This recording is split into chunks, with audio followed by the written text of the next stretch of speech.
Hello and welcome back to the Nasty Metal Production channel here at YouTube, and welcome to another Friday review.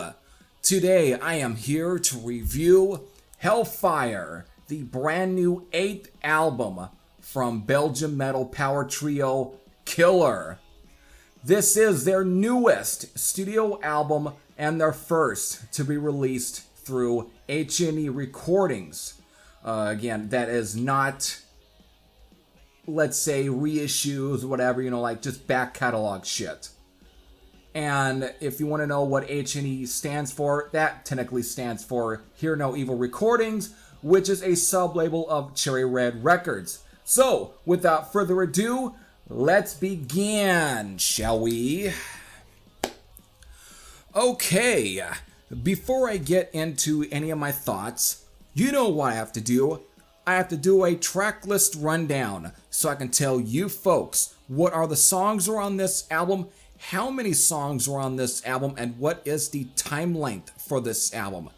And since this was released as a double disc album, the thing is, the second disc is a best of album, which includes 3 brand new recordings of Secret Love, Backshooter, both off of their debut 1981 album, Ready for Hell, and Blinded off of their second album, Wall of Sound. So I don't have to tell you the songs that are on that bonus discs. I'll leave that for a separate video. So what I'm just going to do is I'm just going to be focusing on the main album itself. So Hellfire here consists a total of 15 tracks, though the last 2 tracks are considered bonus tracks. However, there is only one version of this album, that being the bonus disc copy. There is no vinyl release, there's no cassette release, there's not even just a straight up digital release. So in a way, given that these last 2 tracks that are, that are bonus tracks are pretty much on this only copy, that pretty much defeats the purpose of what a bonus track is, and in this case bonus tracks are. So with all of these 15 tracks, it all clocks in at the length of 1 hour, 3 minutes, and 42 seconds. So these 15 tracks are, beginning with Argus Eyes, Money, Cuts Me Like a Knife, Rat Race, Different Worlds, the title track, Nightmare, From Bad to Worse, Trouble, War at Home, Medicine Man, House of Glass, In a Dream Within a Dream, and then, of course, Tonight, and then Same Old Story. So there you go, folks. There's your 15 tracks. Alright, it's back to reading off the piece of paper for you all. Back to my notes. Yeah. Fuck your ears. If you're wearing headphones while watching this or listening to this right now, since this is that portion of the video. If you're familiar with my channel, then you should know that I fucking dig Killer. Their second album, Wall of Sound, again from 1982, is an absolute favorite of mine. I even did an Album of the Week video on it. Hell, I even also made Ready for Hell a Album of the Week video. That was about 2 years ago at this point. I also got their last album, Mountains of Rock, when on the year that it came out, because it was a brand new record that, I didn't really buy the album on the day that it came out or the week that it came out, but I did receive it that same year in 2015. That album also marked the band's last album to be released on Mausoleum Records, a label they had been with since the beginning, that it was formed by both the ex-member of Killer drummer Fat Leo and of course Alfie Falkenbeck in 1982, 1983, and those first 2 Killer records were one of the first 2 releases on Mausoleum Records. And just again, when you're thinking of classic sort of obscure metal record labels from the 1980s, especially when it comes to Europe for that matter, Mausoleum Records is going to be the ones that usually pops up. So besides, let's say, Music for Nations and Neat Records or whatever. And of course, if you were to go even more deeper, like, for an example, Earthshaker Records, Mausoleum's going to be in that list. It will definitely come up, given the track record for all and the catalog that was just on that label. For an example, I know there's also Roadrunner Records, but they are right now probably still one of the biggest labels next to like Metal Blade. But I don't want to go into more deeper into that sort of thing. That's like almost a discussion for a whole other video. But again, just to kind of give you some sort of importance for this here. However, after the passing of label founder Alfie Falkenbeck, who lost his battle to cancer on March 1st of 2016, many months after Killer released Monsters of Rock, this resulted in Mausoleum Records to shut down indefinitely. And so here we are with Killer's newest album in little over 9 years since.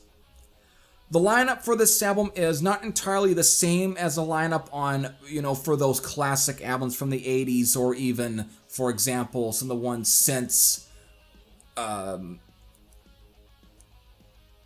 Attraction from 1990, which was their first comeback after, I think, technically splitting up because of Mausoleum had first shut down. They went bankrupt, whatever, over losing plenty of, I think, the finances, whatever.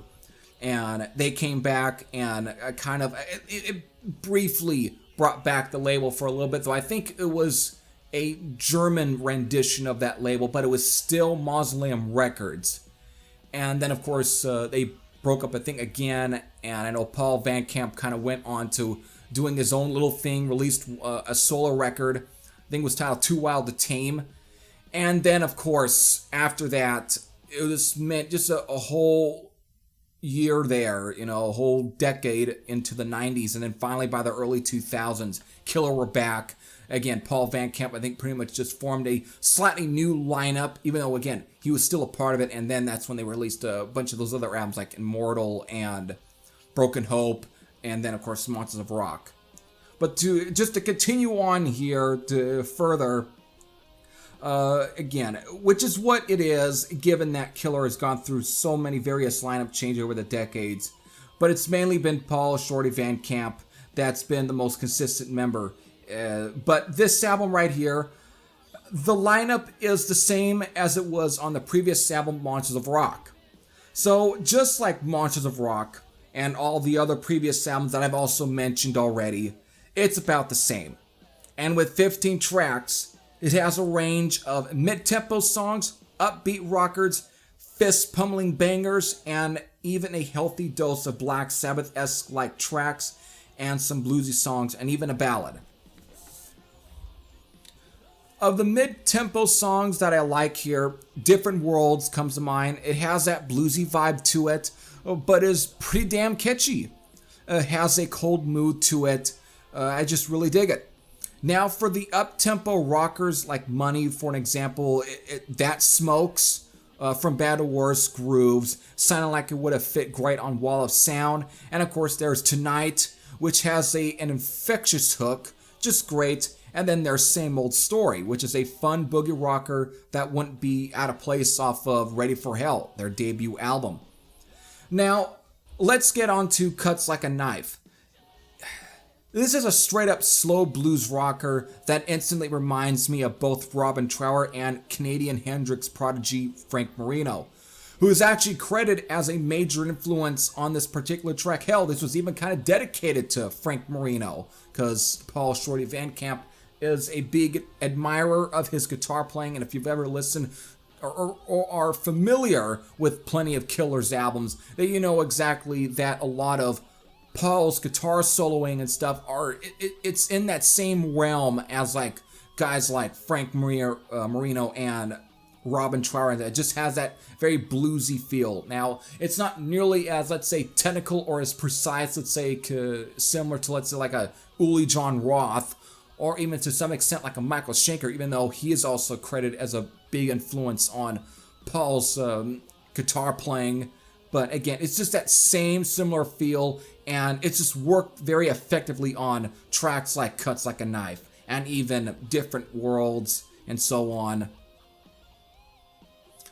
So then, of course, we then get into the more Sabbath-like slow brooding songs like Nightmare, which fucking rules. Trouble is also good. It sounds like a darker version of Hellbreaker off of Wall of Sound. And then there's Medicine Man, which is kind of on the fast side, but it's more in the lines of Neon Nights and Turn Up the Night. Again, Neon Nights off of Heaven and Hell, and of course Turn Up the Night off of Marb Rules.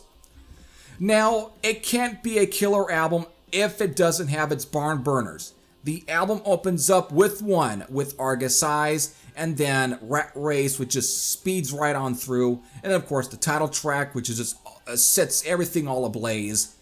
And then there's War at Home, which has that classic Motorhead feel.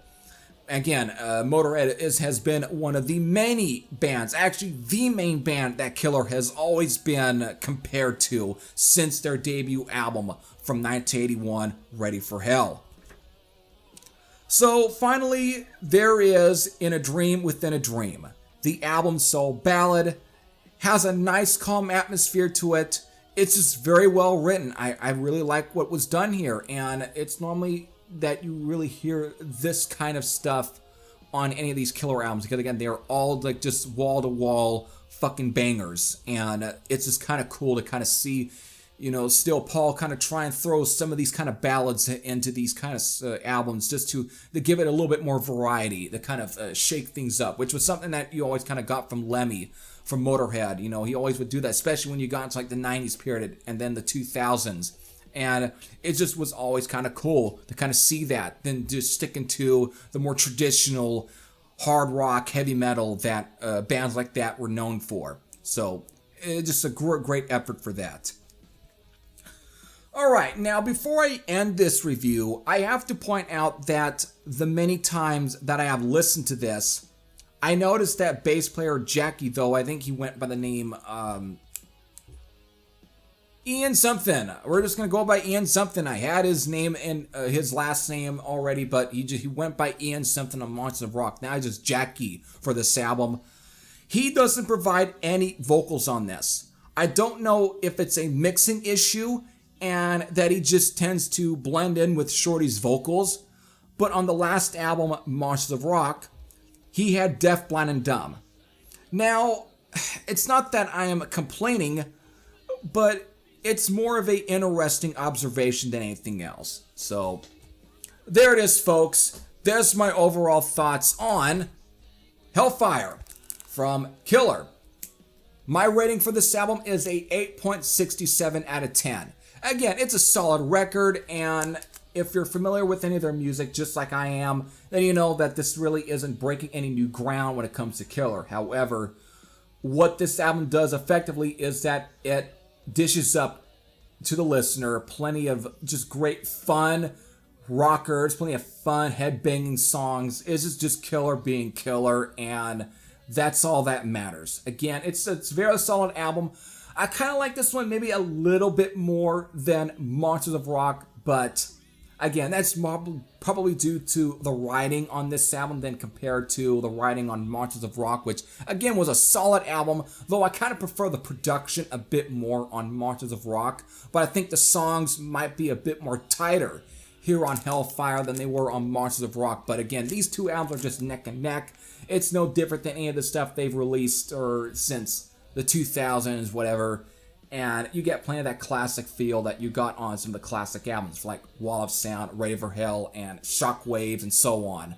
So there you go, and if you're just like me and you're a fan of Killer and you're curious about checking this album out, then do so. It's a pretty good album. So with that, and if you have any thoughts, and I need to mention this, if you have any thoughts, again, after listening to this album, whether it be positive or negative, you can leave those thoughts in the comments section below. So with that, I hope all of you enjoyed. This is Henry Thrasher saying I'm out, and I'll see you all later. Take care, everyone.